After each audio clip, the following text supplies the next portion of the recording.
English ফুটবলের দ্বিতীয় স্তরের লিগ ইএফএল চ্যাম্পিয়নশিপে ৩ ম্যাচ পর জয়ের দেখা পেয়েছে শেফিল্ড ইউনাইটেড। ম্যাচে পুরো ৯০ মিনিট খেলে দাপট দেখিয়েছেন বাংলাদেশের হামজা চৌধুরী। অবশ্য ফাউল করে দেখেছেন হলুদ কার্ডও। চ্যাম্পিয়নশিপ থেকে সরাসরি প্রিমিয়ার লিগে প্রমোশন পেতে আরও এক ধাপ এগিয়ে গেল হামজারা। শুক্রবার ঘরের মাঠ ব্রামন লেনে কার্ডিফ সিটির বিপক্ষে ২-০ গোলের জয় পেয়েছে শেফিল্ড। দলের হয়ে গোল করেন গুস্তাভো হ্যামার ও ব্রেরেটন দিয়াস। ঘরের মাঠে আধিপত্য বিস্তার করেই খেলে হামজারা। বেশ কয়েকটি সুযোগ মিসের পর ম্যাচের ৩৩তম মিনিটে দলকে লিড এনে দেন গুস্তাভো হ্যামার।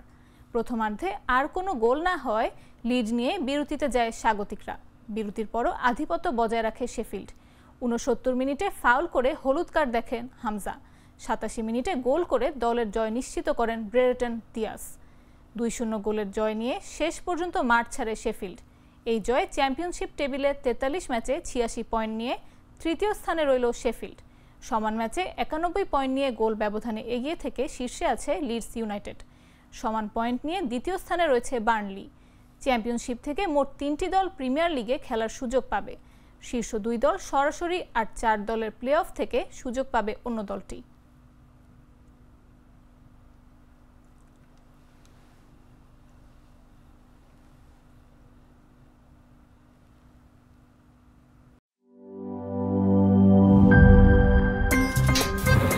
আমার একটা স্মার্ট সিদ্ধান্তে 25% গ্যাসের খরচ কমেছে। ভাবছেন কিভাবে? সাধারণ গ্যাস স্টোভ বদলে আমি এনেছি আরএফএল গ্যাস স্টোভ। এর সাইন্টিফিক নজল ও ব্রাস বার্নার ক্যাপ সমানভাবে তাপ ছড়িয়ে রান্না করে দ্রুত। তাই গ্যাসও বাঁচায় 25%, টাকাও বাঁচে 25%। আরএফএল গ্যাস স্টোভ নিরাপদ ও গ্যাস সাশ্রয়ী।